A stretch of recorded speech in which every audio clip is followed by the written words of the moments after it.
കഴിഞ്ഞ ക്ലാസ്സിൽ നമ്മൾ physical quantities, fundamental physical quantities, derived physical quantities ഒക്കെ പറഞ്ഞു. ഇത് നോക്കുക, ഫിസിക്കൽ ക്വാണ്ടിറ്റീസ് എന്ന് പറഞ്ഞ മെഷറബിൾ പ്രോപ്പർട്ടീസ് ഓഫ് ഓബ്ജക്ട്സ് ആണ്. എന്താണ് ഈ മെഷർമെന്റ്? മെഷർമെന്റ് എന്ന് പറഞ്ഞാൽ എന്താണ്? അപ്പൊ നമ്മള് ഇതിന്റെ ഈ ബോർഡിന്റെ നീളം അളക്കാന്ന് വിചാരിക്കാം. ഇത് ഈ സ്കെയിൽ വെച്ചിട്ടാണ് ഞാൻ അളക്കണത്. സ്കെയിൽ വെച്ചിട്ട് ഞാൻ അങ്ങനെ അളന്നു. 1, 2, 3, 4, 5. ഞാൻ ഒന്നും പെട്ടെന്ന് ചെയ്യണമെന്നേ ഉള്ളൂ കേട്ടോ. 5.6 എന്ന് കിട്ടി എനിക്ക്. 5.6 യൂണിറ്റ്സ് ടൈംസ് എന്ന് കിട്ടി, യൂണിറ്റ് ആയിട്ട് കിട്ടി. അപ്പൊ ഞാൻ എങ്ങനെയത് മെഷർ ചെയ്തേ? ഇതിന്റെ ലെങ്തിനെ ഇതിനെ അടിസ്ഥാനമാക്കിക്കൊണ്ട് മെഷർ ചെയ്തിട്ട് ഇതിന്റെ ലെങ്തിന്റെ 5.6 ടൈംസ് ലെങ്ത് ഉണ്ട് ഈ ബോർഡിന് എന്ന് പറയാണ്. അപ്പൊ ഇതിനെ ഒരു സ്റ്റാൻഡേർഡ് ആക്കി നിർത്തി, ഇതിനെ ഒരു പ്രമാണമാക്കി നിർത്തിക്കൊണ്ട് അതുമായിട്ട് ഇതിന്റെ ലെങ്തിനെ താരതമ്യം ചെയ്ത് ഇതിന്റെ ലെങ്തിന്റെ 5.6 മടങ്ങുണ്ട് ബോർഡിന്റെ ലെങ്ത് എന്ന് പറഞ്ഞു. ഇനി ഇത്രയും കൂടി വലിയ ലെങ്ത്തുകളെ മെഷർ ചെയ്യണമെന്ന് വെച്ചാൽ നമ്മൾ ചിലപ്പോ സ്റ്റാൻഡേർഡ് ആയിട്ട് ഇത് മീറ്റർ സ്കെയിലാണ് ഇത് ഉപയോഗിക്കും. അങ്ങനെ വെച്ച് വേറെ വല്ലതിന്റെ മെഷർ ചെയ്യുമ്പോൾ ചിലപ്പോൾ നമുക്ക് 7.6 മീറ്റർ എന്ന് കിട്ടിച്ചാൽ ഇതിന്റെ ലെങ്തിന്റെ 7.6 മടങ്ങ് ലെങ്ത് ഉണ്ട് ആ മെഷർ ചെയ്ത വസ്തുവിന്റെ ലെങ്ത് എന്ന് കിട്ടുന്നു. അതുപോലെ ഇപ്പൊ നമ്മൾ പഞ്ചസാര പാക്കറ്റിൽ ഉണ്ടാവും. പഞ്ചസാര പാക്കറ്റില് 5 കിലോഗ്രാം എന്നാണ് വിചാരിക്കുക. 5 കിലോഗ്രാം. അങ്ങനെയാണെങ്കിൽ 5 കിലോഗ്രാം എന്ന് പറഞ്ഞാൽ കിലോഗ്രാമിനെ സ്റ്റാൻഡേർഡ് ആക്കി എടുത്തുകൊണ്ട് അതിന്റെ 5 ടൈംസ് വരുന്നു ഇതിന്റെ മാസം എന്നാ പറയുന്നത്. അപ്പൊ മെഷർമെന്റ് എന്ന് പറഞ്ഞാൽ ഇറ്റ് ഈസ് എ കമ്പാരിസൺ, താരതമ്യം ചെയ്യാണ് എന്തുമായിട്ട്? ഒരു സ്റ്റാൻഡേർഡ് ആയിട്ട്. ഒന്നും കൂടി പറയാം. ഇപ്പൊ കിലോഗ്രാം എന്നുള്ളതിനെ ഒരു സ്റ്റാൻഡേർഡ് ആക്കിയിട്ട് എടുത്ത് നമ്മള് മാസ് മെഷർ ചെയ്യുന്നു. അപ്പൊ ഇങ്ങനെ സ്റ്റാൻഡേർഡ് ആയിട്ട് മെഷർ ചെയ്യാൻ എടുക്കുന്ന ആ സ്റ്റാൻഡേർഡിനെ പറയുന്ന പേരാണ് യൂണിറ്റ്. മെഷർമെന്റ് എന്ന് പറഞ്ഞാൽ സ്റ്റാൻഡേർഡ് ആയിട്ട് അതേ ഫിസിക്കൽ ക്വാണ്ടിറ്റിയിലുള്ള സ്റ്റാൻഡേർഡ് ആയിട്ട് താരതമ്യം ചെയ്യാം. അപ്പൊ ഇതിന്റെ ഒരു ബോർഡിന്റെ ലെങ്ത് മെഷർ ചെയ്യുമ്പോൾ ഇതിന്റെ ലെങ്ത് ആയിട്ടാണ് കമ്പയർ ചെയ്യണേ, ഇതിന്റെ മാസമായിട്ടല്ല. ഇതിന്റെ ലെങ്ത് ആയിട്ട് അതേ ടൈപ്പ് ഫിസിക്കൽ ക്വാണ്ടിറ്റി ആയിട്ട് അതേ ടൈപ്പുള്ള ഒരു ഫിസിക്കൽ ക്വാണ്ടിറ്റിയെ സ്റ്റാൻഡേർഡ് ആക്കി എടുത്തുകൊണ്ട് അതിന്റെ എത്ര മടങ്ങ് എന്ന് പറയുന്നു.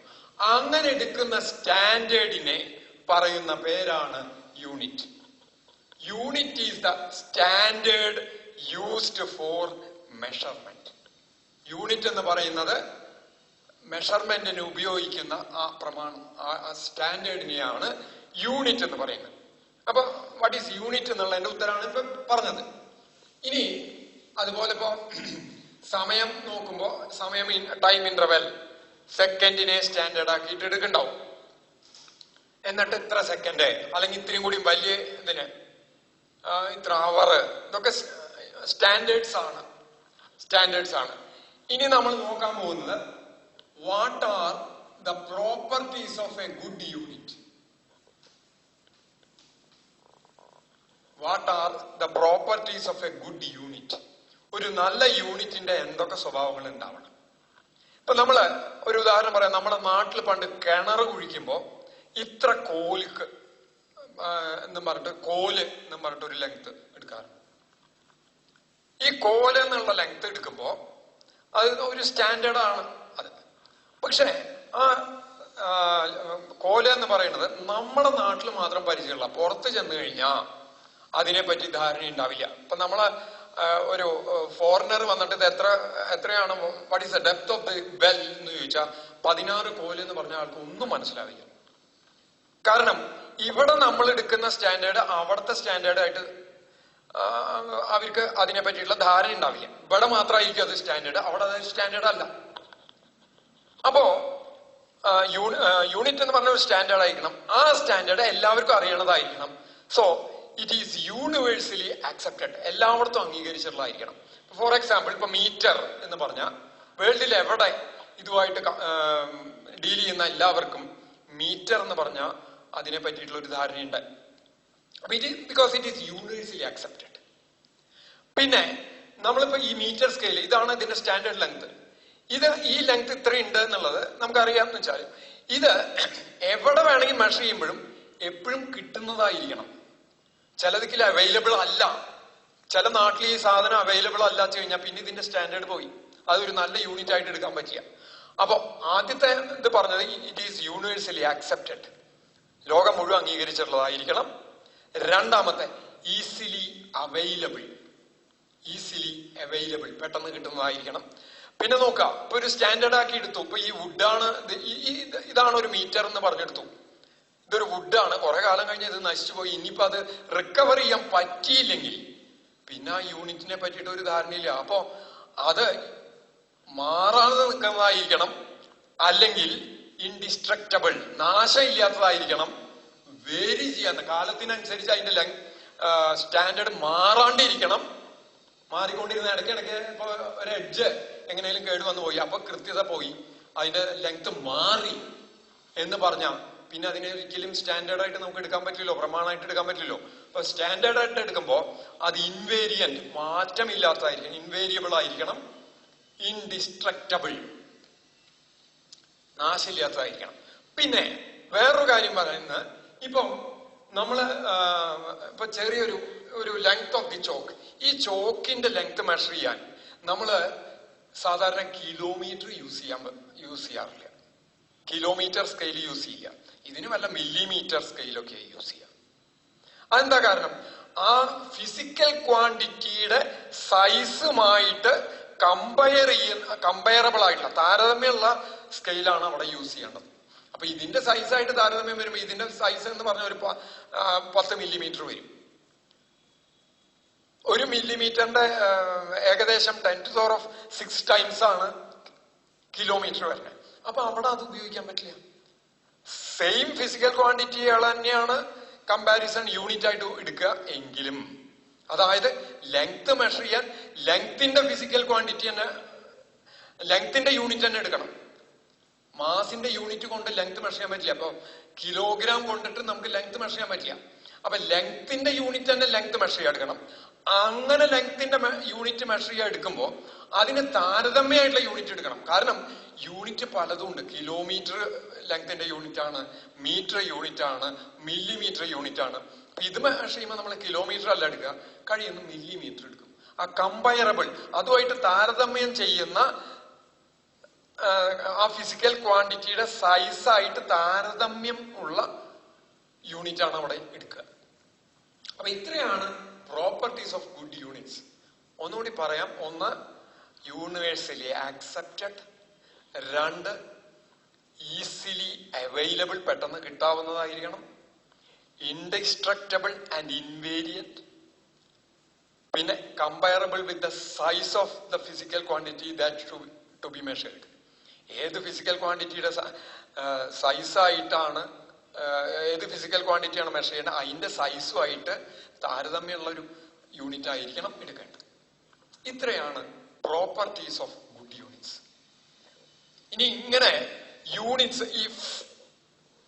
അപ്പൊ ഇതാണ് യൂണിറ്റ്. എന്താ യൂണിറ്റ് എന്ന് പറഞ്ഞു? Unit is the standard used for measurement. Measure ചെയ്യാൻ എടുക്കുന്ന സ്റ്റാൻഡേർഡ് ആണ്. എന്താണ് മെഷർമെന്റ്? മെഷർമെന്റ് എന്ന് പറഞ്ഞാൽ കമ്പാരിസൺ, താരതമ്യം ചെയ്യല വിത്ത് എ സ്റ്റാൻഡേർഡ്. ഒരു സ്റ്റാൻഡേർഡ് വെച്ചിട്ട് കമ്പയർ ചെയ്യലാണ്, താരതമ്യം ചെയ്യലാണ് മെഷറിംഗ് എന്നുള്ള പ്രക്രിയ, പ്രോസസ്. ശരി, ഇനി ഇതില് ഇന്നലെ നമ്മൾ ഫിസിക്കൽ ക്വാണ്ടിറ്റിയുടെ യൂണിറ്റ് ആണ് പറഞ്ഞത്. ഫിസിക്കൽ ക്വാണ്ടിറ്റിയെ രണ്ടായിട്ട് ഡിവൈഡ് ചെയ്തിട്ടുണ്ട്, ഫണ്ടമെന്റൽ ആൻഡ് ഡിറൈവ്ഡ്. ഇന്നലെ കഴിഞ്ഞ ക്ലാസ്സിൽ പറഞ്ഞു. അങ്ങനെ വരുമ്പോ ഫണ്ടമെന്റൽ ഫിസിക്കൽ ക്വാണ്ടിറ്റീസിന്റെ യൂണിറ്റിനെ ഫണ്ടമെന്റൽ യൂണിറ്റ്സ് എന്ന് പറയും. ഫണ്ടമെന്റൽ ഫിസിക്കൽ ക്വാണ്ടിറ്റീസിന്റെ യൂണിറ്റിനെ ഫണ്ടമെന്റൽ യൂണിറ്റ്സ് എന്ന് പറയും. ഇതില് ഫണ്ടമെന്റൽ ഫിസിക്കൽ ക്വാണ്ടിറ്റീസ് എന്നിപ്പോ നമ്മള് തൽക്കാലം മാസ് ലെങ്ത് ടൈം എന്ന് എടുക്കാനൊക്കെയാ. ഈ മാസ് ലെങ്ത് ടൈം പ്രകാരം പല സിസ്റ്റംസും ഉണ്ട്. Mass, length, time.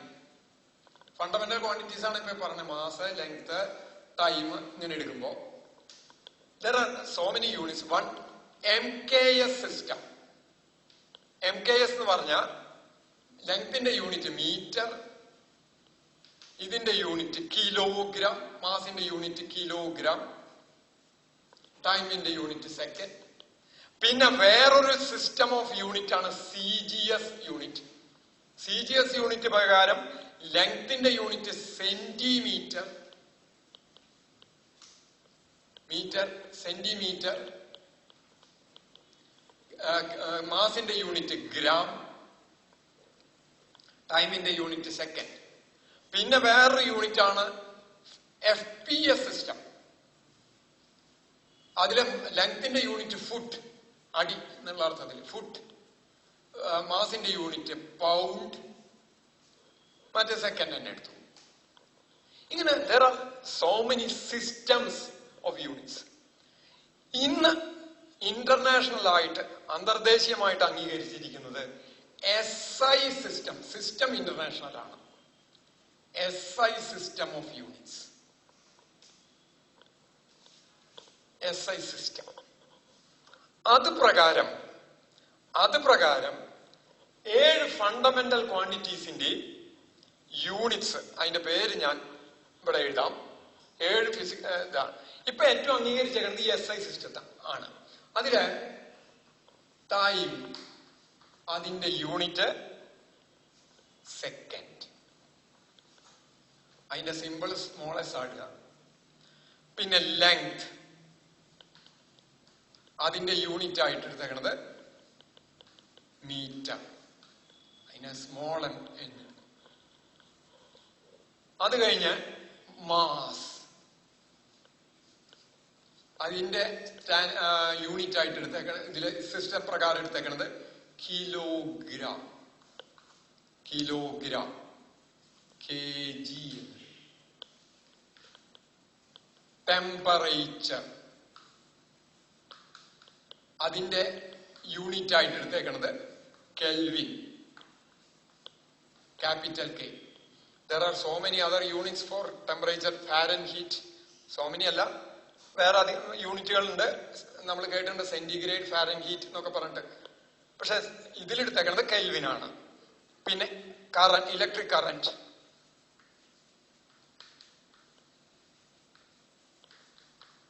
അതിന്റെ യൂണിറ്റ് ആയിട്ട് എടുത്തേക്കുന്നത് ആംപിയർ, ക്യാപിറ്റൽ A എന്നാണ് സിമ്പിൾ ഇടുക, ആംപിയർ. അടുത്ത ലൂമിനസ് ഇന്റൻസിറ്റി.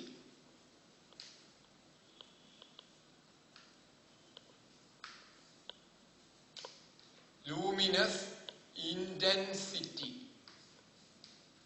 അതിന്റെ യൂണിറ്റ് ആയിട്ട് എടുത്തേക്കുന്നത് കാൻഡില, CD എന്നാണ് സിമ്പിള്. അടുത്ത amount of substance, amount of SUBSTINC, substance, അതിന്റെ യൂണിറ്റ് ആയിട്ട് എടുത്തേക്കുന്നത് മോൾ.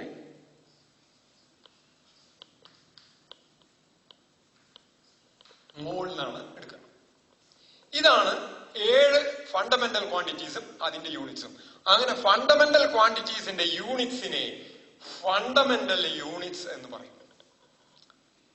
ഇതിന്ന് അതിപ്പോ ഡിറൈവ്ഡ് ക്വാണ്ടിറ്റീസിന്റെ ആയിട്ട് എഴുതുമ്പോ, ഇപ്പം ഇതിന്ന് ക്വാണ്ടിറ്റീസ് ഡിറൈവ് ചെയ്ത് കൊണ്ടുവരാം. അതിലേക്ക് പിന്നെ പോണ്ട് ബാക്കി ഏത് ഫിസിക്കൽ ക്വാണ്ടിറ്റിയും ഈ 7 എണ്ണം വെച്ചിട്ട് ഉണ്ടാക്കിയെടുക്കാം എന്ന് ഞാൻ നല്ല പറയണ്ടായി. അങ്ങനെ വരുമ്പോ ഇതിന്റെ ടേംസിലാണ് ആ യൂണിറ്റ്സ് വരിക. ഈ യൂണിറ്റിന്റെ പ്രോഡക്റ്റോ ഗുണനഫലമോ ഹരണഫലമോ കോഷ്യന്റോ ആയിട്ടാണ് അത് വരിക. ഏതിന്റെ? ഡിറൈവ്ഡ് ക്വാണ്ടിറ്റീസിന്റെ യൂണിറ്റ്സ് എന്ന് പറയുന്നത് ഫണ്ടമെന്റൽ ക്വാണ്ടിറ്റീസിന്റെ യൂണിറ്റ്സിന്റെ ഒന്നുകിൽ പ്രോഡക്റ്റോ അല്ലെങ്കിൽ കോഷ്യന്റ് എന്ന് പറഞ്ഞാൽ ഹരണഫലം ആയിട്ടാണ് വരിക. അപ്പൊ അതുകൊണ്ട് തന്നെ ഈ സിസ്റ്റം ഇതിന്റെ ഒരു വലിയ അഡ്വാൻറ്റേജ് ആയിട്ട് പറയുന്നതാണ് ദിസ് ഈസ് കോഹിയറന്റ്. ഈ സിസ്റ്റം കോഹിയറന്റ് ആണ്. കോഹിയറന്റ് ആണെന്ന് വെച്ചാൽ ഇതിൽ നിന്ന് തന്നെ എല്ലാം ഉണ്ടാക്കിയെടുക്കാൻ പറ്റും, കോഹിയറന്റ് ആയിട്ട് കിട്ടുന്നു. ഇനി ഇതിന്റെ വേറൊരു അഡ്വാൻറ്റേജ്, ഈ SI സിസ്റ്റത്തിന്റെ ഒരു അഡ്വാൻറ്റേജ് എന്ന് പറഞ്ഞാൽ ഇറ്റ് ഈസ് കോംപ്രിഹെൻസീവ്. കോംപ്രിഹെൻസീവ് എന്ന് പറഞ്ഞാൽ എല്ലാ വശങ്ങളും ഇൻക്ലൂഡ് ചെയ്യണതാണ്. ഫിസിക്സിലെ ഏത് ബ്രാഞ്ചിൽ വരുന്ന ഫിസിക്കൽ ക്വാണ്ടിറ്റീസിനെയും ഈ യൂണിറ്റ്സിന്റെ ടേംസിൽ എഴുതാൻ പറ്റും. അത് കാരണം ഈ SI system it is comprehensive എന്ന് പറയും. അതുപോലെ ഏത് ഫിസിക്കൽ ക്വാണ്ടിറ്റീസിനെയും ഇതിന്റെ കോഷ്യന്റ് ആയിട്ടോ പ്രൊഡക്റ്റ് ആയിട്ടോ എഴുതാൻ പറ്റും. കോഹിയറന്റ് ആണെന്ന് പറയും. പിന്നെ ഇറ്റ് ഈസ് റാഷണൽ. റാഷണൽ എന്ന് പറയാൻ ഞാൻ ഇവിടെ ഉദ്ദേശിക്കുന്നത് എന്താ വെച്ചാൽ, യുക്തിപരമായിട്ട് ഒരു ഫിസിക്കൽ ക്വാണ്ടിറ്റി ഒരു യൂണിറ്റ് ഉണ്ടാവുള്ളൂ, 2 or 3 യൂണിറ്റ് ഉണ്ടാവില്ല. ഈ സിസ്റ്റം പ്രകാരം ഒരു യൂണിറ്റ് ഉണ്ടാവുള്ളൂ. റാഷണൽ ഒറ്റെണ്ണം, പലതരം ഇല്ല, ഒറ്റെണ്ണം റാഷണൽ എന്ന് പറയും. എന്ന് പറഞ്ഞ ഉദാഹരണം പറയാം. ഇപ്പൊ SI സിസ്റ്റം പ്രകാരം എനർജിയുടെ യൂണിറ്റ് ജൂളാണ്. അത് മെക്കാനിക്കൽ എനർജി ആയാലും ശരി, ഹീറ്റ് എനർജി ആയാലും ശരി, ഇലക്ട്രിക്കൽ എനർജി ആയാലും അതിന്റെ യൂണിറ്റ് ജൂൾ തന്നെയാണ്. പക്ഷെ MK സിസ്റ്റം പ്രകാരം എനർജിയുടെ യൂണിറ്റ്, മെക്കാനിക്കൽ എനർജിയുടെ യൂണിറ്റ് ജൂൾ, ഇലക്ട്രിക്കൽ എനർജിയുടെ യൂണിറ്റ് കാലറി, മറ്റേ കിലോ വാട്ട് അവർ, അങ്ങനെയൊക്കെ മാറി മാറി മാറി വരും വേറെ സിസ്റ്റത്തില്. അപ്പൊ ഇതില് റാഷണൽ ആണ്, ഒരു ഫിസിക്കൽ ക്വാണ്ടിറ്റിക്ക് ഒരു യൂണിറ്റ് ഉണ്ടാവുള്ളൂ. ഇനി നാലാമതൊരു advantage, it is a metric system എന്ന് പറയും. മെട്രിക് സിസ്റ്റം എന്ന് പറഞ്ഞാൽ വലിയ യൂണിറ്റ്സിനെ ചെറിയ യൂണിറ്റ്സിനെയും നമുക്ക് 10ന്റെ പവർ ആക്കിയിട്ട് എഴുതാൻ പറ്റും. ഇപ്പൊ മീറ്ററിന്, ഇപ്പൊ ഇവിടെ മീറ്റർ എന്ന് എടുത്തു, ഇനി കിലോമീറ്റർ വന്നു കഴിഞ്ഞാൽ അതിനെ 10⁻³ എന്ന് എഴുതാം. മില്ലിമീറ്റർ വന്ന 10⁻³ മീറ്റർ, കിലോമീറ്റർ വന്ന 10⁻³ മീറ്റർ എന്ന് എഴുതാം, അല്ലെങ്കിൽ മില്ലിമീറ്റർ വന്ന 10⁻³ എന്ന് എഴുതാം. അപ്പൊ ഇതിനെ 10ന്റെ മൾട്ടിപ്പിൾസ് ആയിട്ട് എഴുതാൻ പറ്റും. അങ്ങനെ എക്സ്പ്രസ് ചെയ്യാൻ പറ്റുന്നതുകൊണ്ടാണ് ഇതിനെ മെട്രിക് സിസ്റ്റം എന്ന് പറയുന്നത്. എല്ലാത്തിനെയും 10ന്റെ മൾട്ടിപ്പിൾസ് ആയിട്ട് ഈസി ആയിട്ട് എക്സ്പ്രസ് ചെയ്യാൻ പറ്റും. അപ്പൊ there are 4 advantages. ഇതിന് ഈ സിസ്റ്റം ഇതിലൊക്കെ വെച്ചിട്ട് ഇത് പരിഗണിക്കാൻ 4 കാരണങ്ങളുണ്ട്. ഒന്ന്, കോംപ്രിഹെൻസീവ്, എല്ലാ ആസ്പെക്റ്റുകളും ഇൻക്ലൂഡ് ചെയ്യുന്നുണ്ട്, എല്ലാ വശങ്ങളും കവർ ചെയ്ത് പോകുന്നുണ്ട്. 2, കൊഹിയറന്റ്. 3, റാഷണൽ, ഒരു ഫിസിക്കൽ ക്വാണ്ടിറ്റിക്ക് ഒരു യൂണിറ്റ് മാത്രമേ ഉള്ളൂ. 4, മെട്രിക് സിസ്റ്റം. അങ്ങോട്ട് വലിയ യൂണിറ്റ്സിനെ ചെറിയ യൂണിറ്റ്സിനെ ഒക്കെ ഇതിലത്തെ വലിയ യൂണിറ്റ്സ് ആയിട്ട് വരുന്ന, ഇതിലും വലുതായിട്ട് വരുന്ന യൂണിറ്റിനെയും ചെറുതായിട്ട് വരുന്ന യൂണിറ്റിനെയും ഒക്കെ 10ന്റെ പവറായിട്ട് എഴുതാൻ പറ്റും. ഇനി ഇങ്ങനെ വരുമ്പോ 10ന്റെ പവേഴ്സിനെ പ്രിഫിക്സസ് ഓഫ് 10 എന്ന് പറയും. പ്രിഫിക്സ്, അതിന് ഓരോ പേരുണ്ട്. ഇപ്പൊ 10 പവറുകൾക്ക്, 10ന്റെ പവറായിട്ട് വരുന്നതിന് ഓരോ പേരുകളുണ്ട്. ഞാനത് ഓർഡറിൽ എഴുതാം. 10⁻⁻6 വരുന്നേച്ചാൽ 10⁻⁻6 വരുന്നേച്ചാൽ അതിന്റെ പേര് മൈക്രോ എന്നാണ്. അതിന്റെ സിമ്പിൾ ഇങ്ങനെയുണ്ട്, ഇങ്ങനെ യു വരച്ച് ഈ യുവിന്റെ അടിഭാഗം ഒന്ന് നീട്ടും. മ്യൂ എന്നുള്ളതാണ്, ഗ്രീക്ക് ലെറ്റർ ആണ് ഇത് വായിക്കുക. മൈക്രോ. നമുക്ക് ആവശ്യമുള്ള there are so many, കുറെ ഉണ്ട്. നമ്മൾ ആവശ്യമുള്ളത് മാത്രമേ ഞാൻ ഇപ്പൊ ഇവിടെ പറയുള്ളൂ. പിന്നെ 10⁻³ അതിനെ മില്ലി എന്നാണ്. മില്ലി, m സ്മോൾ m എന്ന് എഴുതും അതിന്റെ ഇതായിട്ട്. ആവശ്യമില്ലെങ്കിലും SI ഇതില് സാധാരണ ആവശ്യം വരില്ല, എന്നാലും ഒന്നുകൂടി പറയാം. 10⁻²ന് സെന്റി എന്ന് പറയും, സ്മോൾ ലെറ്റേഴ്സ്. പിന്നെ നെക്സ്റ്റ് വരുന്നത് ഞാൻ പറയാൻ ഉദ്ദേശിക്കുന്നത് ഇതേ ഉള്ളൂ. 10⁻³ കിലോ, അത് സ്മോൾ k എന്നാണ് എഴുതുക. 10⁻6 മെഗാ എന്ന് വേണമെങ്കിൽ ഇടാം. പിന്നെ അതുപോലെ ഇവിടെ വേണമെങ്കിൽ 10⁻⁹ നാനോ എന്നും കൂടി എടുക്കാം. പിന്നെ ഒരെണ്ണം ഈ കപ്പാസിറ്റേഴ്സിൽ ആവശ്യമല്ല, 10⁻12 പീക്കോ, PICO, സ്മോൾ p എന്നിടാം.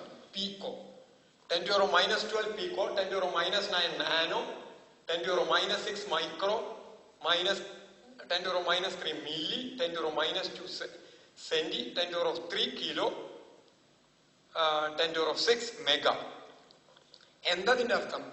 അതായത് ഏതിന്റെങ്കിലും കൂടെ ഈ വാക്കുകൾ ചേർത്തുണ്ടെങ്കിൽ അതിന് പകരം ഈ നമ്പർ ഇട്ടാൽ മതി. ഫോർ എക്സാമ്പിൾ 1 മില്ലിഗ്രാം എന്ന് എഴുതി കഴിഞ്ഞാൽ മില്ലി ഇതിനെ ഗ്രാമിലേക്ക് കൺവേർട്ട് ചെയ്യണമെങ്കിൽ മില്ലിക്ക് പകരം മില്ലിയുടെ നമ്പർ അവിടെ എഴുതിയാൽ മതി 10⁻³ ഗ്രാം. 10⁻³ ഗ്രാം അങ്ങനെ എഴുതാം. അങ്ങനെ ആവുമ്പോ വാട്ട് ഈസ് 1 ഗ്രാം? എത്ര മില്ലിഗ്രാം ആവും? ഇതിനെ ക്രോസ് മൾട്ടിപ്ലൈ ചെയ്താ 1/10⁻³ മില്ലിഗ്രാം.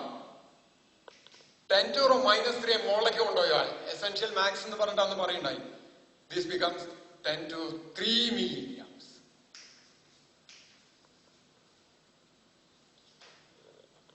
ഇനി 1 picofarad. ഫാരഡ് എന്ന് പറയുന്നത് അടുത്ത കൊല്ലം പഠിക്കും കപ്പാസിറ്റൻസിന്റെ യൂണിറ്റ് ആണ്. പീക്കോഫാരഡ്. അപ്പൊ ഉടനെ എത്ര ഫാരഡ് ആണെന്ന് ചോദ്യം വന്ന ഉടനെ പീക്കോന് പകരം ഈ അബ്രിവേഷൻ അവിടെ എഴുതിയാൽ മതി. പീക്കോ എന്ന് പറഞ്ഞാൽ 10⁻⁻12. അപ്പൊ 10⁻⁻12 പീക്കോന് പകരം അവിടെ 10⁻⁻12 എഴുതി. ബാക്കിയുള്ള ടേം അങ്ങനെ തന്നെ എഴുതി ഫാരഡ്. അപ്പൊ 1 ഫാരഡ് എത്ര പീക്കോ ഫാരഡ് ആയിരിക്കും? എത്ര പീക്കോ ഫാരഡ് ആയിരിക്കും? ഇതിനെ തിരിച്ചിട്ട് അത് ആ മോളത്ത് നോക്കുക. That becomes 10⁻12 pico farad. 1 farad equals 10⁻12 picofarad. ഇനി ഇതേപോലെ 2-3 എക്സാമ്പിൾ കൂടി ഞാൻ ചെയ്യാം.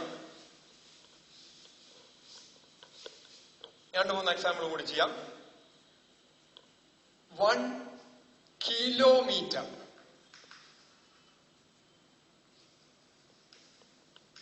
അപ്പൊ കിലോന് പകരം എത്രയാണ്? 10⁻³ എന്നുള്ളതാണ്. ബാക്കിയുള്ള ടൈം അങ്ങനെ തന്നെ എഴുതി മീറ്റർ. അപ്പൊ 1 മീറ്റർ എന്തായിരിക്കും? എത്ര കിലോമീറ്റർ ആയിരിക്കും? ഇതിനെ നേരെ തിരിച്ചിട്ട് 10 പവർ ഉടനെ നെഗറ്റീവ് ആക്കിയാൽ മതി. 10⁻³ kilometre.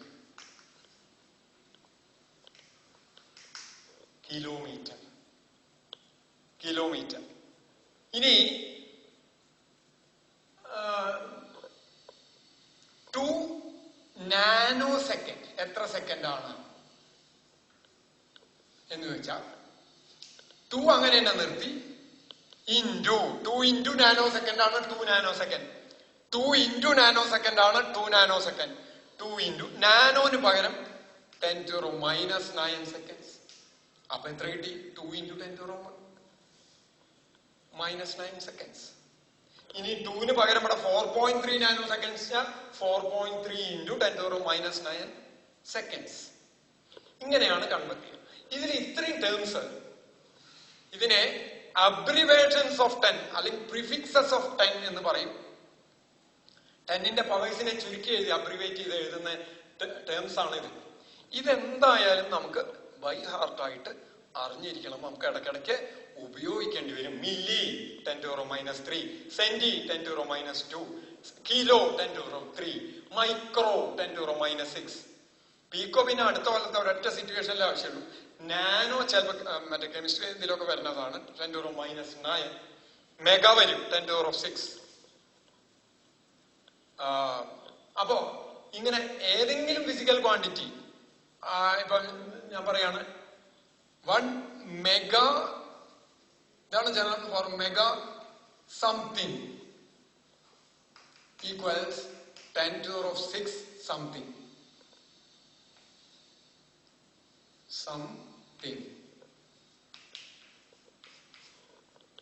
1 mega something equals 10⁻6 something. 1 centi something equals 10⁻⁻2 something. ഇങ്ങനെ അബ്രിവേഷൻസ് ഉപയോഗിച്ചത് ഇതാണ് 10ന്റെ പവേഴ്സ് ആയിട്ട് എഴുതുന്നതിനാണ് അബ്രിവേഷൻസ് ഓർ പ്രിഫിക്സസ് ഓഫ് 10 എന്ന് പറയാ. അപ്പൊ ഇത് വെച്ചിട്ട് മറ്റേ SI യൂണിറ്റ്സിനെ ലാർജർ യൂണിറ്റിനെ ലേക്കും സ്മോളർ യൂണിറ്റ്സിലേക്കും ഒക്കെ കൺവെർട്ട് ചെയ്യാൻ സാധിക്കും. അതുകൊണ്ടാണ് അത് മെട്രിക് സിസ്റ്റം എന്ന് പറയുന്നത്. അപ്പൊ ഇന്ന് നമ്മള് യൂണിറ്റ്സ് എന്താണ് എന്ന് പറഞ്ഞു. ഇന്നലെ നമ്മൾ മാഗ്നിറ്റ്യൂഡ് പറഞ്ഞു. The result of a measurement is a number along with unit. Measure ചെയ്ത് കിട്ടുന്നത് ഒരു നമ്പർ ഉണ്ടാവും, യൂണിറ്റ് ഉണ്ടാവും. That is called magnitude of that physical quantity. Very important. അതിൽ യൂണിറ്റ് എന്താന്നുള്ളതാണ് ഇന്ന് വിശദീകരിച്ച്. അത് കഴിഞ്ഞ് ഫണ്ടമെന്റൽ ക്വാണ്ടിറ്റീസിന്റെ യൂണിറ്റിനെ ഫണ്ടമെന്റൽ യൂണിറ്റ്സ് എന്ന് പറയും. അതിൽ നമ്മൾ ഇന്റർനാഷണലി ആക്സെപ്റ്റഡ് ആയിട്ട് എടുത്തുള്ള യൂണിറ്റ് ആണ് SI സിസ്റ്റം. അതിന്റെ പ്രത്യേകതകൾ പറഞ്ഞു. പ്രിഫിക്സസ് ഓഫ് 10 പറഞ്ഞു. തൽക്കാലം ഇന്നത്തെ ക്ലാസ് ഇവിടെ നിർത്തുന്നു.